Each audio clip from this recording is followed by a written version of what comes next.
Pernah nggak lihat balok rumah yang gemuknya kayak ngangkat borongan beban se-RT, padahal cuma buat nyangga plafon dapur? Nah, disitulah salah kaprah paling sering kejadian. Struktur dibikin over, biaya melambung, padahal bisa banget lebih irit tanpa ngorbanin kekuatan.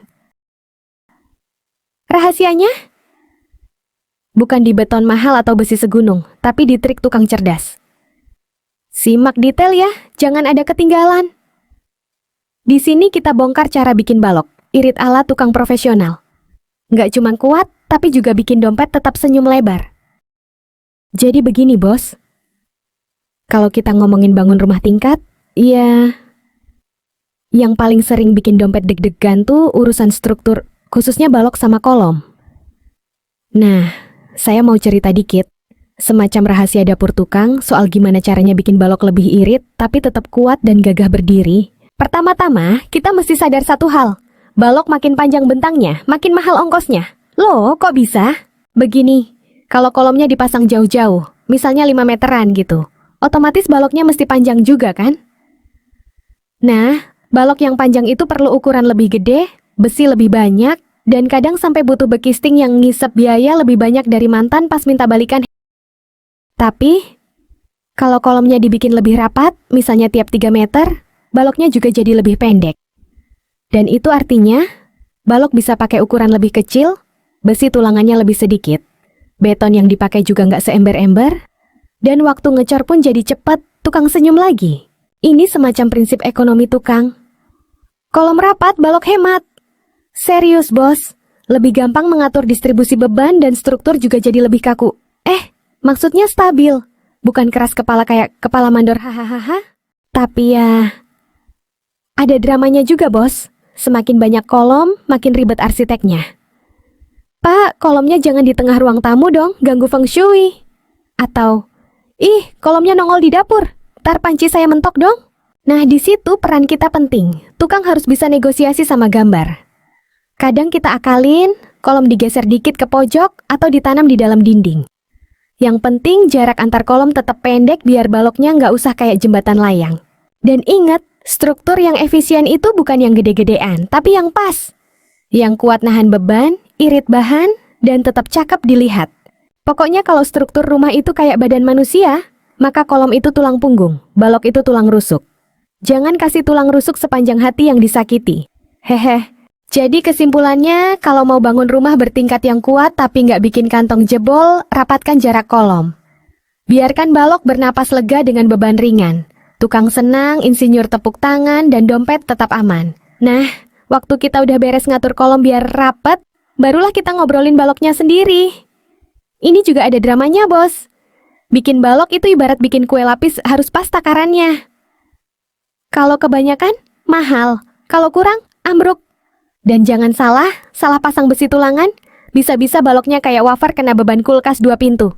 Jadi gini, tulangan utama itu biasanya dipasang di bagian bawah balok. Kenapa di bawah? Karena pas baloknya kena beban, bagian bawahnya narik. Dia nahan momen tarik, kayak hati tukang pas gajian telat. Makanya di bagian bawah itulah besi utama dipasang. Pakai diameter 12, diameter 16, tergantung hitungan. Tapi jangan asal tancap, bos.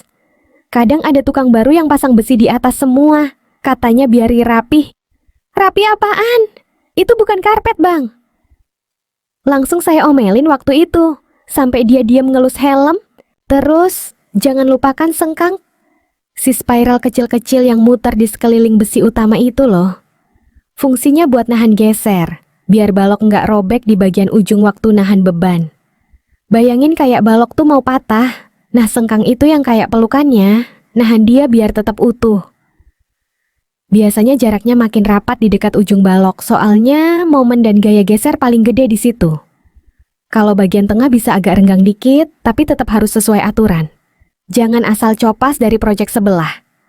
Yang di sebelah itu bangun ruko, kita bangun rumah. Beda bos, beda nasib, beda tulangan.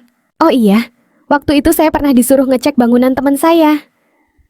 Katanya, baloknya goyang dikit. Lah saya buka plafon, ternyata tulangan atas bawah kebalik, dan sengkangnya jarang-jarang kayak liburan tukang. Saya langsung bilang, ini bukan balok, ini jembatan menuju akhirat. Intinya bos, bikin balok itu nggak bisa asal. Besi diatur, posisi benar, jarak tepat. Mau hemat boleh, asal jangan sembrono. Tukang itu bukan cuma tukang, kita tuh arsitek lapangan, insinyur praktis, dan stand up komedian saat suasana tegang. Nah bos, setelah semua cerita tadi, dari kolom yang dirapatin, balok yang dibikin pendek, sampai drama besi yang salah posisi, kita bisa tarik satu kesimpulan penting yang udah jadi jurus sakti tukang-tukang waras dan berpengalaman. Balok yang irit itu bukan soal pelit bahan, tapi soal cerdas ngatur struktur. Caranya? Pertama, pasang kolom lebih rapat. Ini kunci utamanya. Jarak 3 meteran udah ideal buat rumah tinggal, biar balok nggak perlu nyebrang terlalu jauh kayak LDR. Kedua, pakai ukuran balok yang proporsional. Nggak usah overkill kayak mau nahan pesawat. Asal sesuai hitungan dan fungsi ruang, itu udah paling efisien. Ketiga, pasang tulangan utama di tempat yang benar, bawah untuk tarik. Dan jangan lupa sengkang buat nahan gaya geser. Jangan asal-asalan, karena tulangan ini penentu hidup matinya si balok.